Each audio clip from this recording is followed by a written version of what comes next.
This program was made possible in part by STEM City USA, bridging the digital gap for millions of underserved through community and education.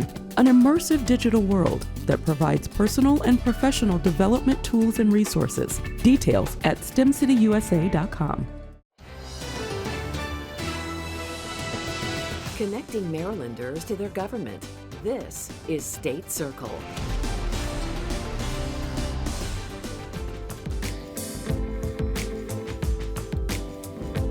Hello, and welcome to a special edition of State Circle. This is HBCU Week on MPT, and we're highlighting the accomplishment of the region's historically black colleges and universities, as we have done for the past 4 years. This year, we're answering the question, where do they go from here? I'm Kay Wise Whitehead, the host of Today with Dr. K on WEAA Radio 88.9 FM. Coming up on this hour-long program, MPT's Jeff Salkin will be talking to each of the 6 HBCU presidents.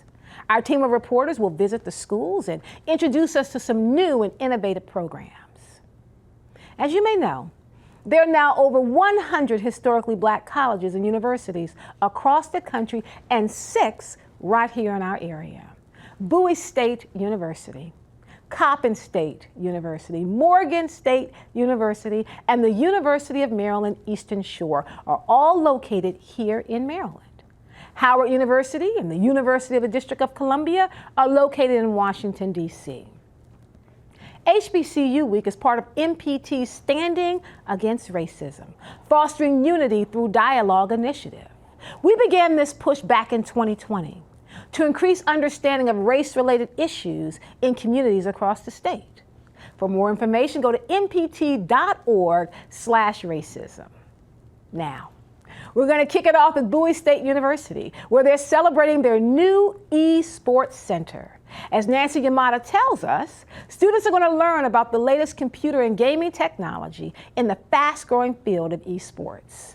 I've been playing since I was in diapers. Watching my dad play, and then I like playing Madden, and then I learned on my own and stuff like that. Jaquai Bell never imagined that his love of gaming would lead to a world of competing, where he often comes out on top. So I started winning.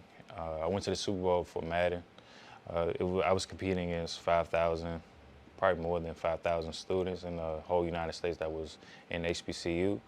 And I became top 7 and I went to the Super Bowl. He's now the esports administrator at Bowie State University, where gaming is no longer a late night activity you play in your dorm. We invested about a little over $500,000 in this facility for our students who were competing during the pandemic from their homes, so they needed a space on campus to both compete and practice. So this is the result of all of that hard work and effort. Located in the James E. Proctor building, Bowie State's eSports Center has 12 high-performance gaming stations and an e-racing simulator. It's a formal athletic program. It's part of, just like a football or a basketball player, we have esports athletes as well.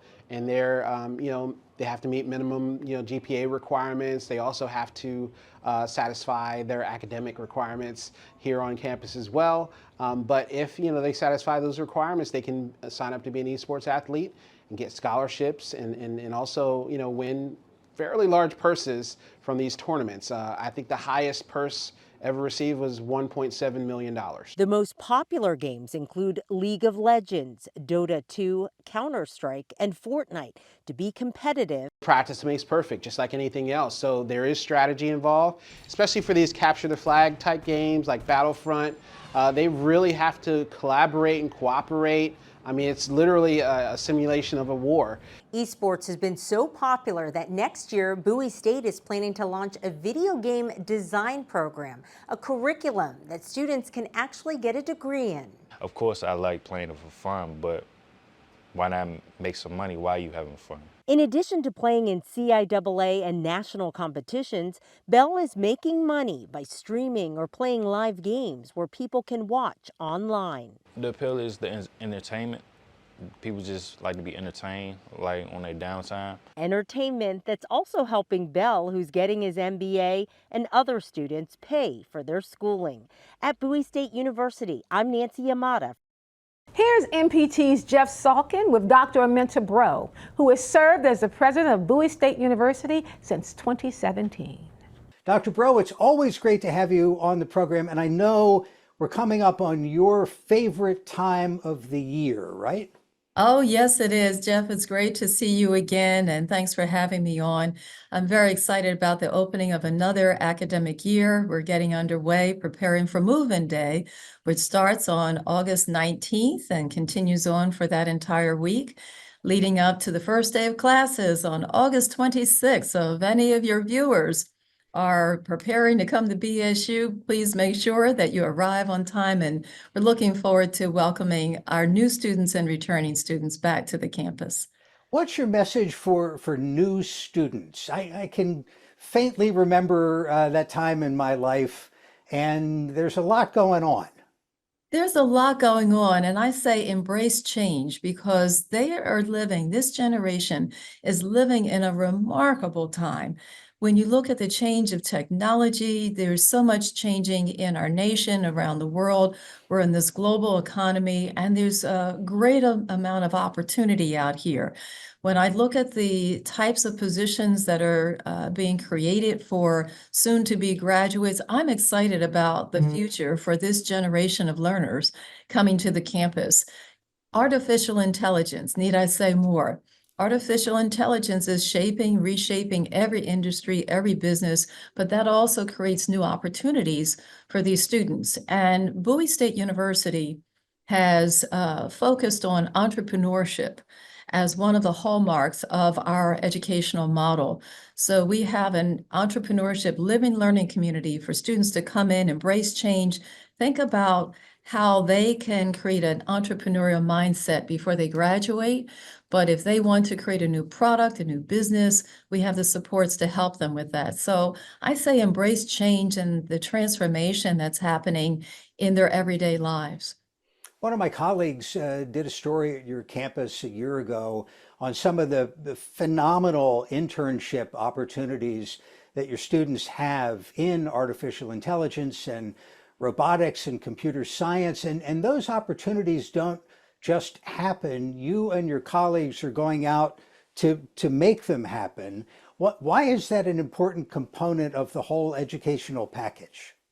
Well, I believe it starts with helping employers understand the excellence that we have here on the campus. We have a strength in the STEM areas, number one, in science, technology, engineering, and math. And these are the areas that are growing. There's such a huge need for students to major in these areas and then graduate and go into these exciting fields, including artificial intelligence, computer security, computer technology, computer science, MIS, data analytics. These are strength areas for Bowie State University. And so the students need to know we don't just wait for the employers, but we go out and we advocate and we market and brand so that the employers think about Bowie State University. We sit right outside of Washington, D.C., just a little over 20 miles outside of D.C. So we're along the defense corridor. Our students go to work for government agencies, government contractors, Amazon Web Services, IBM. We are an Adobe campus.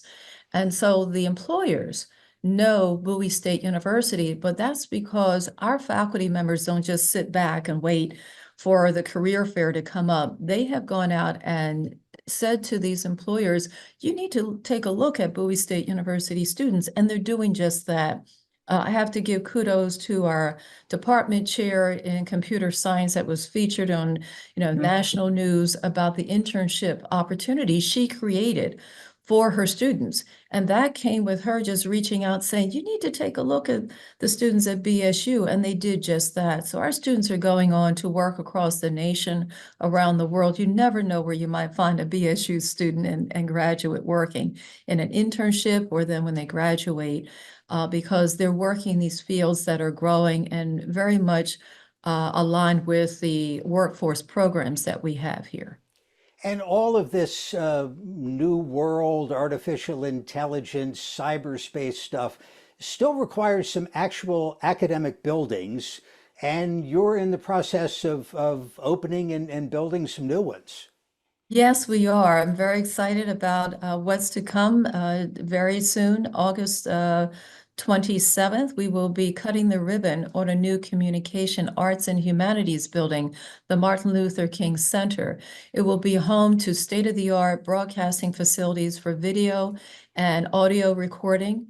It will have a 1,500-seat auditorium, and it will have smart classrooms, meeting spaces that are supportive of our learners today. So we're very, very excited. It's a 192,000 square foot building, and we're just so excited that we'll be opening that. The magnificent marching machine from Morgan State University took the world stage in Normandy, France recently as part of the D-Day commemoration. As Charles Robinson reports, it marked the first time for an HBCU to participate in the global event.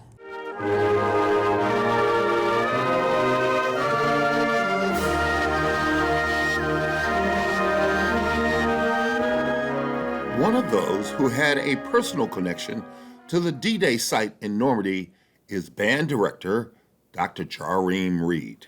I immediately thought of my grandfather, who actually was a World War II staff sergeant, and he entered on that beach. Getting there, you can kind of get a sense of, of everything that we had discussed. Beautiful beach. There was a place of death where you just can't sugarcoat, what happened. You can't, deny that lives were lost on that beautiful beach. I wrote that piece to start with those 24 notes. Chaps has 24 notes. It has an emotional characteristic to it. Comes from pre-Civil War bugle calls and then modified by Butterfield. So I wrote the initial tap starts alone, but then it builds into themes using American themes. My mom finally found my grandfather's papers, his official papers. He entered this beach. He was fortunate to survive. I remember her parents telling me, stories that, I was playing with G.I. Joe Man, he gets toys, and how he saw things that you don't want to talk about. And 80 years of history here in Normandy, France. And it was a historical event for them to be here. For 2 days, the magnificent marching machine band had the emotional tug of why they were there. But at Euro Disney, it was time to show the French who knew nothing about an HBCU and why they are different. Disney was a special performance. That was definitely special from beginning to end, seeing the different people and the kids too. Like, I really enjoy bringing sunshine, like a new type of vibe to kids that they've never experienced before, because I'm pretty sure there's no marching band in France. So to be able to see a marching band for the first time, and then not only that, a HBCU, that's probably a core memory that's going to stick with them for life. The cast members, even at Disney, asked and said, I'm pretty sure that, they loved you all, on the beaches. And he said, they're going to love us, in the park, because, they were saying that, they don't get American bands, marching bands like that. There was also a connection to history with visits to the Louvre Museum and a trip down the Seine River. So far, Paris and Normandy has been a great experience. So the opportunity, and for us to be the first HBCU to do this, is one of the most top opportunities and top things we could do for Morgan State. I love it. Absolutely love it. It was great. We do it again. 10 out of 10 would recommend. An impromptu trumpet solo on the river connected these HBCU students as to why so many African Americans went to Paris to write, create art forms, and give the world jazz without the complexities of race. I'm Charles Robinson. Here's MPT's Jeff Salkin with the 10th president of Morgan State University, Dr. David Wilson. Joining us now from the national treasure, Morgan State University, is President David Wilson. Dr. Wilson, thank you for joining us. Jeff, it is always a pleasure speaking with you. I think we try and do this annually, and so I look forward to it. I know one of the things you look forward to is the students coming back to campus, which just happened. So the campus is again alive and full of energy. And how does that feel? You know, it feels like the university campus should feel at the beginning of the fall. When our students leave following the May commencement, I think all of us initially breathe a sigh of relief because it gives us a little break. But I think we go through a period there where when we come to the campus and it's only 10% occupied, we just can't wait for the thousands of students to return. College campuses are not really designed to not have students on them all the time. And so here we just have thousands of students on the campus, and it is very, very compact because we indeed have reached our capacity in terms of enrollment. You've had an enrollment goal of 10,000, I think. Tell us about that. We started in 2010 when I arrived, and the campus had roughly about 7,200 students. And we did our projections in terms of where the 18 to 22-year-old population was headed, both in Maryland as well as across the country. And that really showed us that there was going to be a precipitous drop in the number of students graduating from high school, both in Maryland as well as across the nation. And so we said, okay, let's be conservative about this because initially we were thinking perhaps 12,000. And with that conservative estimate and knowing what the landscape was looking like, and through mathematical mapping, we landed on 10,000. And we said, perhaps we can reach 10,000 students over a long period of time. And in our strategic plan, we said our goal is to get there by 2030. And so we will certainly be there when we turn our official enrollments into Maryland Higher Education Commission, MHEC, on October the 15th this year. We expect to be somewhere between 10,400 and 11,000 students. Matter of fact, as I speak to you today, our unofficial enrollment has eclipsed 11,000. But by the time we work with a few hundred students who may have financial aid challenges, we do everything we can to keep them here. But at the end of the day, a couple hundred of them or so just may not be able to come up with all the money they need to persist on to completion. And so, yes, this represents, of course, the largest enrollment ever in our 157-year history, and the fourth straight year where we have seen a record enrollment of the number of incoming students. So where's everybody coming from, and what do you feel is attracting students to Morgan specifically? They literally are coming from all over the nation. I mean, we practically have every state, save a couple, represented now on the campus. I walk the campus every single day, have been walking it since all the students came back. And we have scores of students from places like Pittsburgh, Atlanta, Alabama, Georgia, Chicago, Milwaukee, all over the nation, Detroit. We still have about 55% of our students that are in state, but the other 45% are coming from all over the country. And I think they're coming for a variety of reasons. I think number one, we have gone through an intentional period here of doing something that we call curricular realignment. And that is simply looking at all of our existing baccalaureate degrees, working to make sure that the students who major in them are being imbued with skills that will speak to the future of work and the work of the future. And then we have brought into existence a number of new baccalaureate degree programs, also with the same theme. What is the work of the future? What does that look like? What is the future of work? And how do we ensure that students getting a degree from Morgan are going to be well prepared for that future of work? And so we basically have some programs at Morgan that are the only programs that are being offered in the state of Maryland. In mechatronics engineering, a BS in mechatronics engineering, a BS in cloud computing, a BS in advanced computing, in cybersecurity management. And so these are some of our fastest growing programs. And so we see many students now coming to populate those programs. We also are seeing a huge increase in our nursing program here. Quite frankly, we are not going to be in a position to serve all the students who want to be nursing, who want to go into nursing.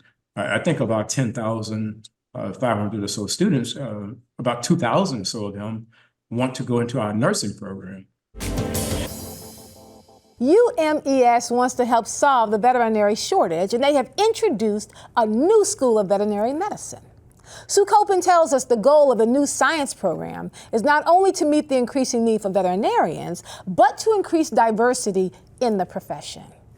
It would be historical for us in a sense that we would be the first program in the state, and we would be the second at a historically black university. Dr. Ronnie Allen is the provost at UMES.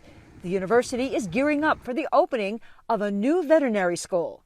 It comes at a time when the demand for veterinarians far exceeds the supply. When you think about only 34 programs in the country, and they've only approved maybe a few in the last 10 to 15 years, it just shows that it's a definite need. And so we wanted to make sure that we could meet that need, but also seeing that it's an opportunity for us to provide students who are first generation, students from underserved communities with an opportunity to pursue a career in veterinary medicine.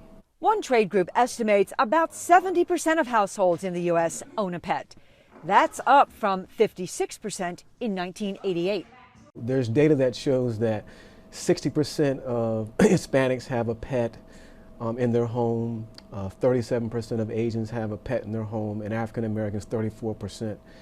And so when you start to think about that, you're going to need veterinarians who look like them to help and go back into those communities and meet a need.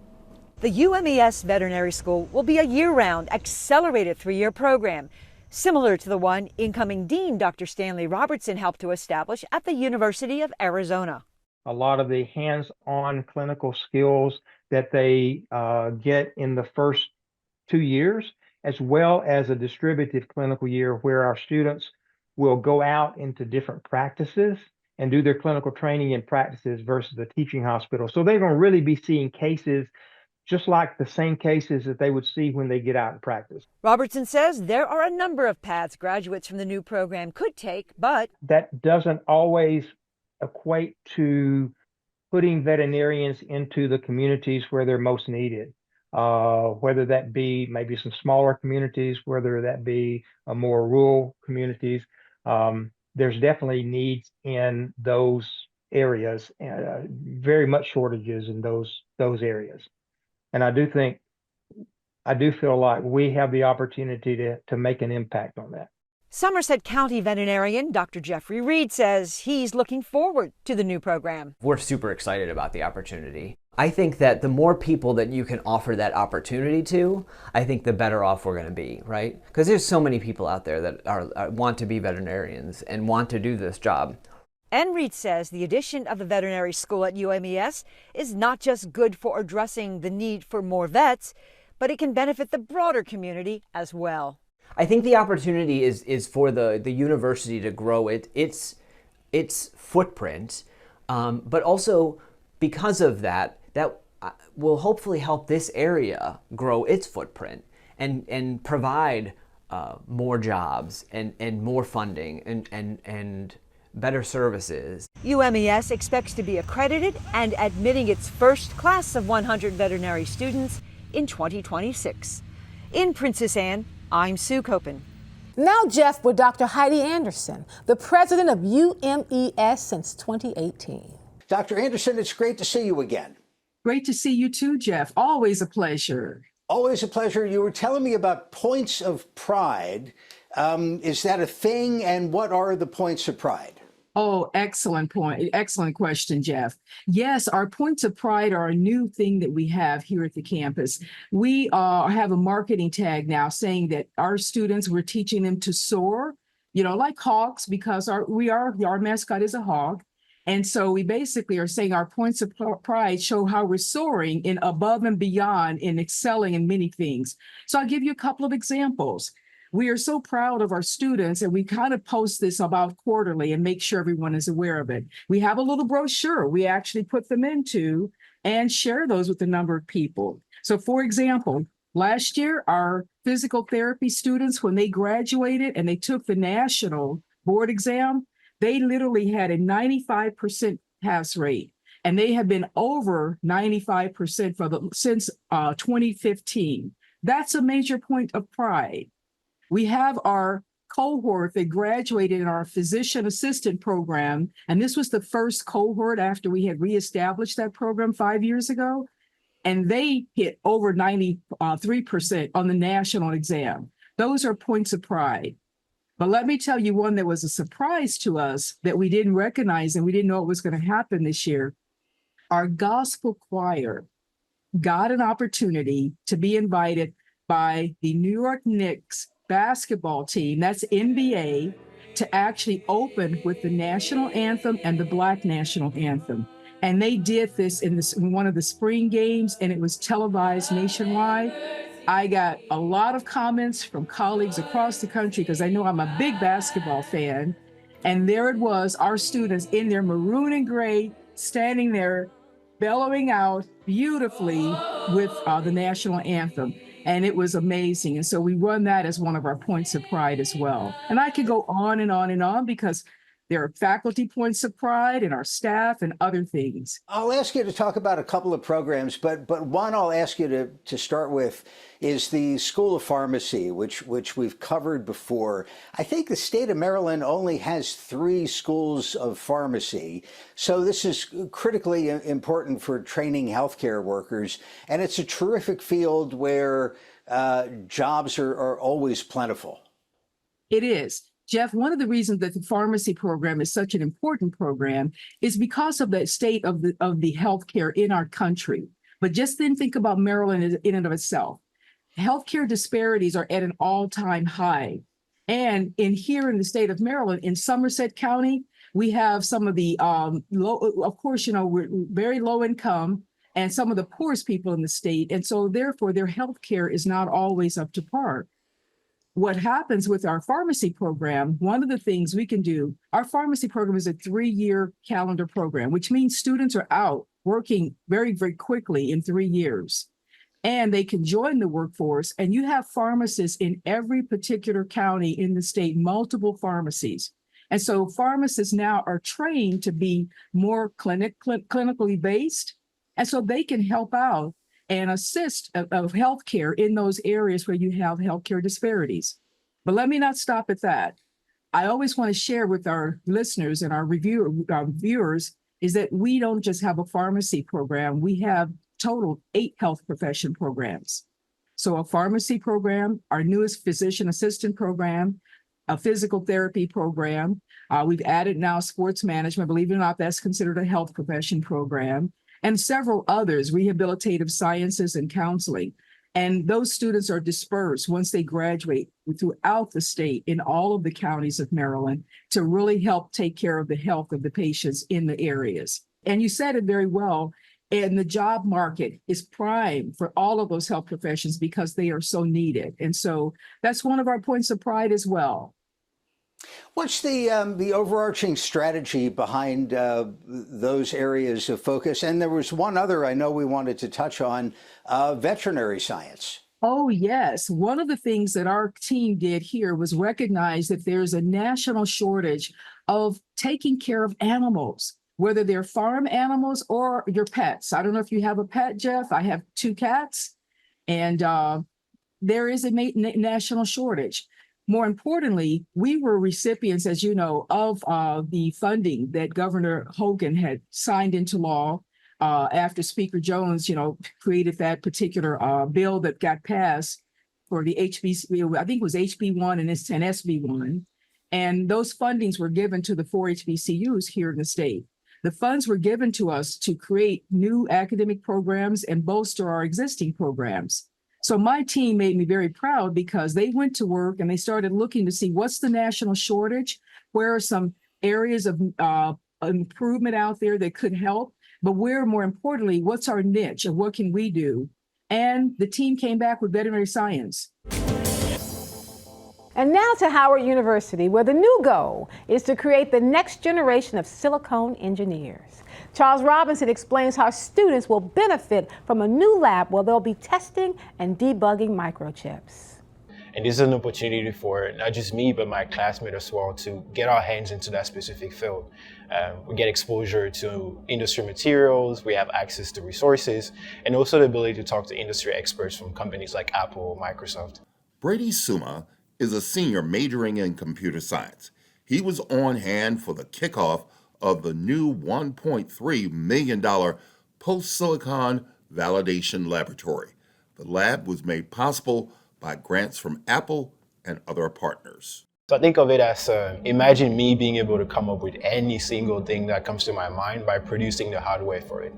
Hassan Salamani is an associate professor of electrical engineering and computer science. He has spent 11 years at Howard University. The lab director knows what this new experience can do for his students. He walked me through a schematic diagram of the components of a chip. Here you are seeing a complete flow of the chip design. And from the scratch, it's going to start from idea that what you want to do. When we are talking about the C++ or any other programming languages, we are looking at computer system from software perspective. When we are talking about the chips, we are looking at computer system from hardware perspectives. And hardware enables execution of the software programs. And these two go together, and no one can exist without the other. Students will program chips and send them off to be manufactured. HBCUs don't often get these kinds of opportunities. As Salamani describes it, it's a chance to move from theory to practical applications. The students are challenging, and that's a very good sign. Since one of the objects and goals of the education is to develop critical thinking. PhD student Harold Quintino sees the possibilities beyond what's on the surface. Yes, again, since this class brings everything together, I think it gives an edge since you're able to see different perspectives of engineering. The applications of chip engineering not only applies to electrical engineers, but also to chemical, mechanical, and structural engineers. Each are trying to solve problems through multiple calculations and formulas. But it all begins with what you can put on a microchip. At Howard University, I'm Charles Robinson. Now, Jeff, with Howard University President Dr. Ben Vinson, who was inaugurated last November. Dr. Vincent, thank you for joining us. Jeff, it's a pleasure to be with you this afternoon. Thank you so much. I was going to say you're the new president there, but you're actually going on a year. However, we've not had the chance to talk before. So if you don't mind, tell our viewers a little bit about your background and your path to Howard. Well, I thank you for that, first of all. And I will say that I've been in higher education for really all of my adult life, whether that be through graduate school, but also my jobs. And I also was a professor at Johns Hopkins University in Maryland, as well as a dean of arts and sciences at George Washington University. My parents live in Fort Washington, Maryland, so very much feel like a part of this part of the country. So thank you. When you looked at the opportunity at Howard, what attracted you to that? What do you see in terms of the opportunities for Howard going forward? Well, Jeff, I've got to say, I believe quite firmly that we are in a very special moment in time. One of these rare moments historically where you've got really meaningful debates about the shape of the future and the social fabric of the country. We're still wrestling with some of our specters of race and that element of conversation in our society. We have a rapidly evolving technological landscape. And when you put it all together, institutions like Howard University, HBCUs, have a special calling in this moment.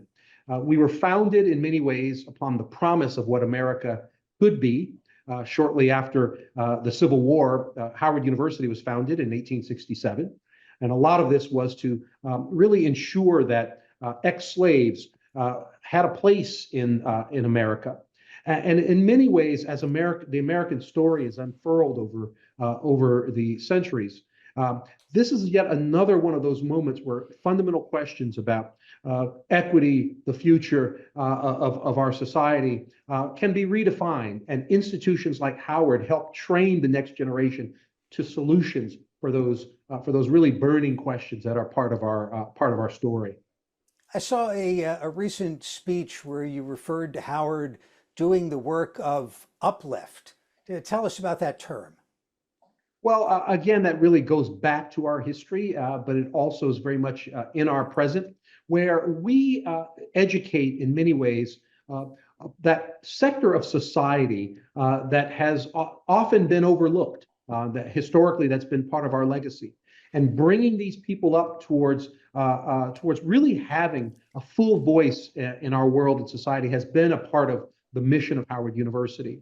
What that looks like today, today we have about 41% of our population is Pell eligible, which basically means that they're coming from backgrounds, underserved backgrounds, where receiving a Howard education gives this element of the population, quite frankly, an extra step in moving up in our society. And so that's really part of what I meant by that particular statement. You're also blessed there to have an incredible alumni network, including the current Vice President of the United States. How do you leverage that going forward? And I'm not just talking about the Vice President Harris, but the whole network. It's an incredible network. I've got to say personally, almost everywhere I go in this country, I am surprised that there is a Howard alum that I get a chance to speak with and share stories with. And when you think about this incredible legacy, not only is Vice President Kamala Harris a part of that, but we've had people like Vernon Jordan, Charles Hamilton Houston, Thurgood Marshall, and right here in Maryland, the late Maryland Congressman Elijah Cummings, who was a political science major at the university and president of Howard's Student Association. And all of these experiences have led individuals like Elijah Cummings to greater heights. And in his case in particular, those formative experiences at Howard, we believe really helped line his vision and set him on that trajectory towards his destiny in the U.S. Congress. And we've got stories like that, and they resonate internationally. When you think about Eric Williams from Trinidad, one of the former presidents, prime ministers of Trinidad, you look at the African continent, we have stories like this from generation through generation. When you take a new leadership position like yours, you look around, you look at the strengths of the institution, the weaknesses, the opportunities. What did you see in terms of opportunities for growth and challenges that you need to address? From outside, I was most recently provost at Case Western Reserve. What I saw was a place that is steeped in its mission, 100% sure of its role in our society, but also on a rocket trajectory. At Coppin State University, their new data science program is designed to provide students with the skills to excel in a data-driven world. Here's Nancy Amato with how the program trains students to understand complex data and solve problems across multiple industries. Once you understand how it works, that is the key. That is the cheat code to business, to with your money. Senior Natalia Clark never imagined how important learning statistics or data science at Coppin State University would be until she started her own business. She's the proud entrepreneur of First Moon Kit, a menstruation or period starter kit for young girls. Data helps with adding value to your business, so you can kind of see what are the areas that is high in demand? What are the areas where you don't want to invest in because you would be losing money? Coppin State University's data science classes are an integral part of the College of Business. My name is Makai Slaughter. I'm currently a junior here at Coppin State University, and my major is sport management. So how does this field of study relate to data science? I'm an avid sports fan myself. I love watching sports. Like, people don't realize, like, a whole generation or a new era of basketball was birthed because of data. Because people saw the three-point shot is, yeah, it's a more difficult shot, but if you make it even at a lesser clip than the two-point shot, you're going to score more points. So that's one thing that the class that I have taken, it showed me that, data is not just, this far off thing, that it's really in our everyday lives and every decision that we make. Based on the algorithms they know, they can predict anything. Associate Professor of Data Science Ghazi Iqbal says Coppin State encourages students to take data science regardless of their major. So if you know the algorithm, if you know the method, if you know how to treat data, then you technically play around with any kind of data. It can be healthcare, it can be transportation industry, it can be business, or it can be like weather related, any type of data. Beyond the lessons in the classroom, Professor Iqbal says Coppin State focuses on internships, where students are learning how to apply their knowledge to help companies market, sell, and solve real-world problems. Clark says the valuable data that she's collected has helped her refine her First Moon kits. In addition to the products inside, she's offering more education. Even moms, and especially dads, have no hard time with not really knowing where to start or how they can support their daughters with preparing for their period or when they start their period. And so that is what made the kit more valuable, by collecting the data and having those conversations. And some of those conversations were hard. Hard, but worth it for those who are understanding the value of data. At Coppin State University, I'm Nancy Yamada.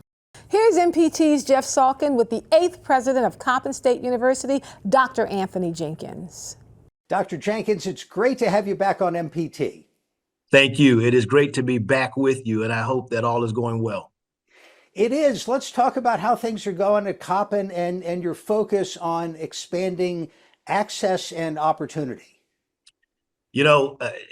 As I like to say, as of late, when people ask me how things are going at Coppin, I tell them things are going up. So I'm very excited about where we are, very optimistic. We have great wins to our backs here on campus. Just so many things going well. We kick off our new academic semester next week, and so we are very excited about that. Have seen a lot of great interest in the university, more students wanting that Coppin experience. So applications are up, student enrollment is projected to be up, demand for housing is up. We can go on across the board about so many good things that are going on here at the university. For people not familiar with the university, tell us a little about your top programs. Is there one or more areas that you focus on?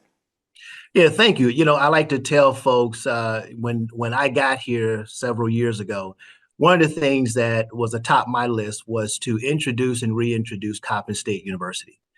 Introduce ourselves to those who didn't know us and reintroduce ourselves to those who may have an outdated perception of the university.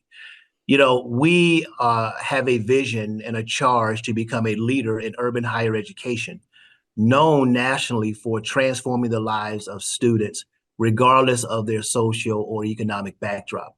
So today, we are seeing students who are coming to us from over 40 states, the District of Columbia, and 32 countries. And to have that type of diversity and multiculturalism on our campus, it adds to the value of the education that we are providing our students here. We're the most affordable four-year college or university in the state. We are nationally known for our healthcare. We have the #1 nursing program amongst Maryland's HBCUs and was just ranked 5th overall in the state of Maryland. Forbes ranked our psychology program one of the best in the country. Our business management program is ranked top 40 nationally. Our social work program is ranked nationally, our criminal justice program, and many of our STEM areas. And so really, as I tell folks, Coppin State University is a university whose academic majors are centered around changing the human condition. And those are our strongholds. You were telling me that you've created and managed to push through a nice perk for attracting students beyond the state's borders. Yeah, we started looking at as the demand for the Coppin experience has continued to grow over the last several years. Me and my team started thinking about what could we do better to expand access and opportunity and overall completion rates for in-state students and out-of-state students. So for in-state students, we revamped our Fannie Jackson Coppin Scholarship, and I rolled out the new Presidential Scholarship, which is a full academic ride to the university.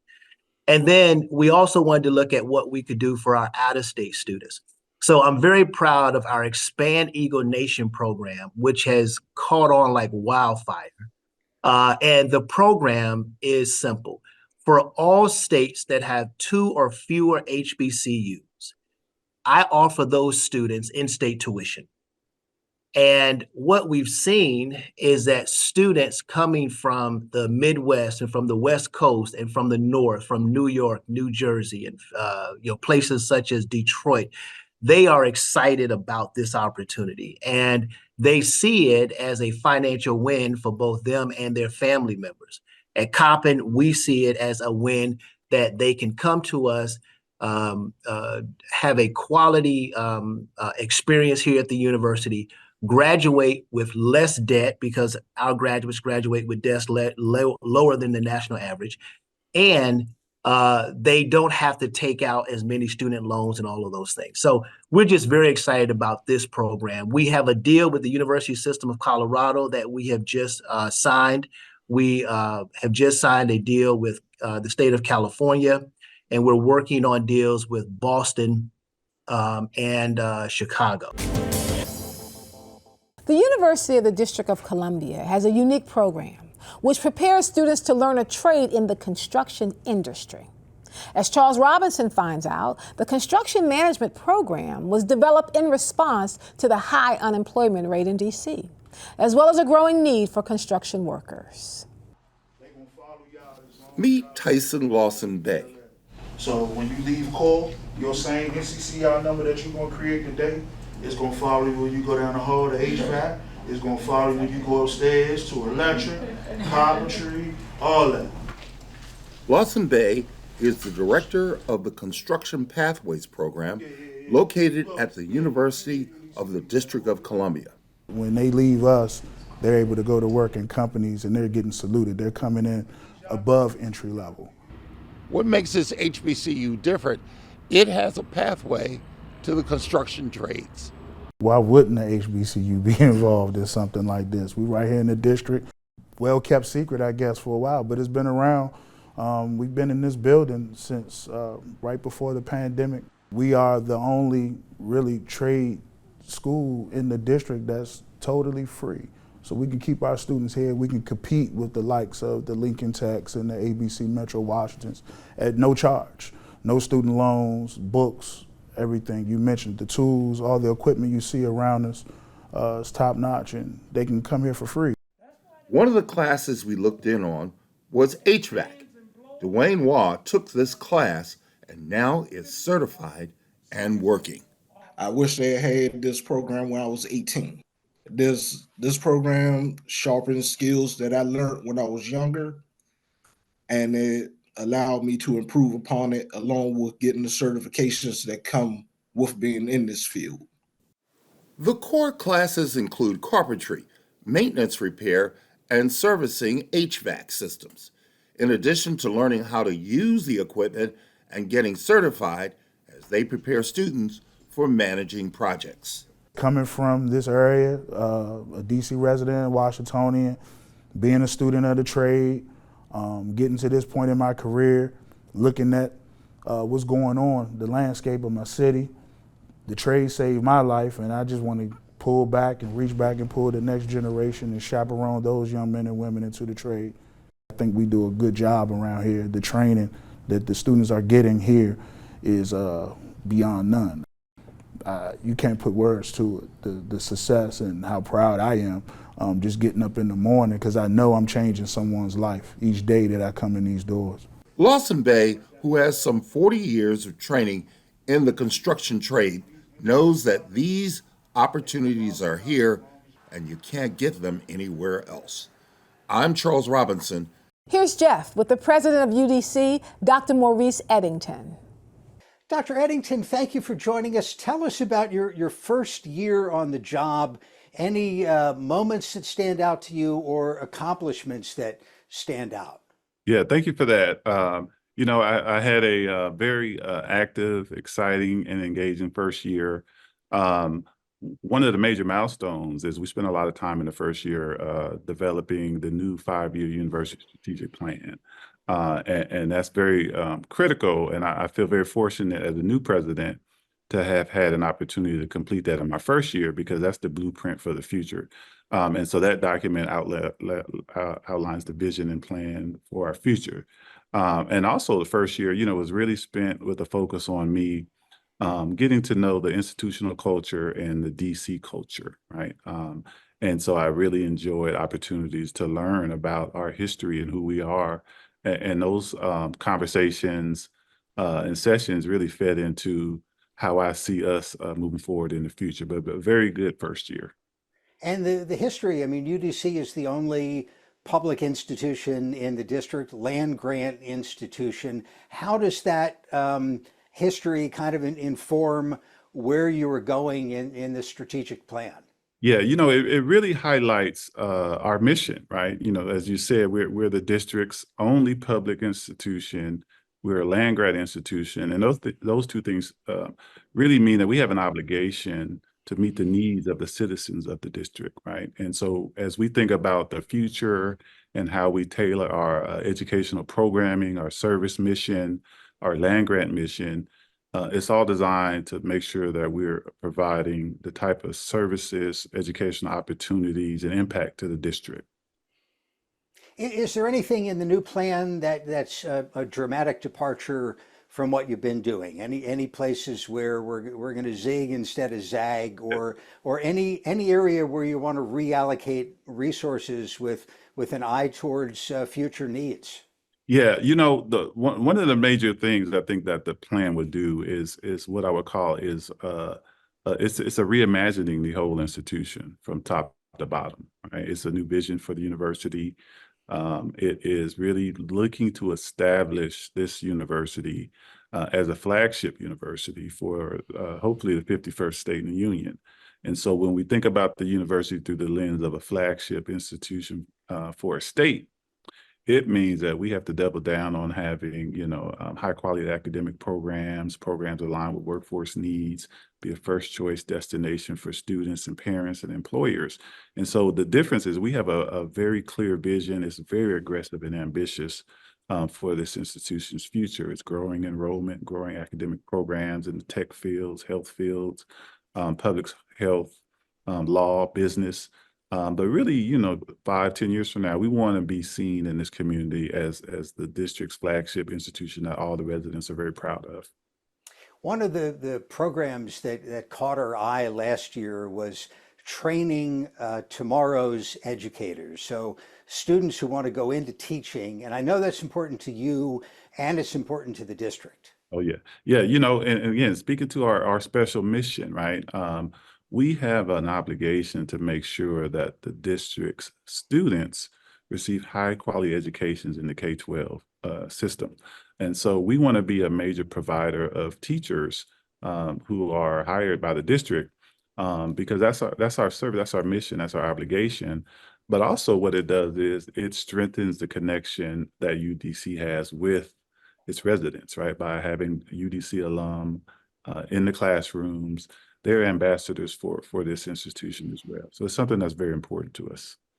When we talked before, one of the big takeaways was the level of commitment that you have to making sure that your students succeed, that they make it to the graduation stage despite all sorts of challenges that young people have today. Talk a little bit about your efforts in that regard and some of the top challenges that kids are facing. Yeah, thank you. One of the things that we recognize is that in order to serve our students at a high level, we have to have adequate academic support services. And so we spent my first year here really putting a priority on beefing out our infrastructure, academic support infrastructure. And I'm so fortunate to share that the district has made a major investment in UDC in the last budget cycle to help us build out a stronger academic support enterprise, right? And so that's one of the major components to helping students thrive are the services. Another major need that we see is students often have financial burdens that they have to overcome to remain in school. And so we're thinking very seriously and creatively about how can we continue to identify different sources of revenue. And so we're gonna have a major focus, for example, on fundraising, right? With the purpose of removing those financial hurdles that our students often face. And so major priority in that area. Now, the CIAA is the nation's largest and oldest HBCU postseason basketball tournament. For the past several years, MPT has produced Emmy Award-winning films as a part of its docuseries Inside the CIAA. This year, we take a look at the tournament's impact on the host city of Baltimore, including its thriving Black business community. Downtown Partnership of Baltimore, CIAA, 1 + 1 = 5. Boom, we're taking it to another level. It's exciting to see the lights on the street, the signage on the walkway. I mean, there are signage everywhere. I mean, if you don't know that CIAA is in Baltimore, then you're missing something. Our businesses have really raised their hand and they said, how can I lean in? It's like the greatest sporting tourism event in the world. Thank you so much to Jeff, Charles, Nancy, Sue, and everyone who joined us here tonight. I'm Dr. K.Y.'s Whitehead. To learn more about MPT's HBCU Week, go to mpt.org/HBCU. Thank you so much for watching. Have a wonderful evening. This program was made possible in part by STEM City USA, bridging the digital gap for millions of underserved through community and education. An immersive digital world that provides personal and professional development tools and resources. Details at stemcityusa.com.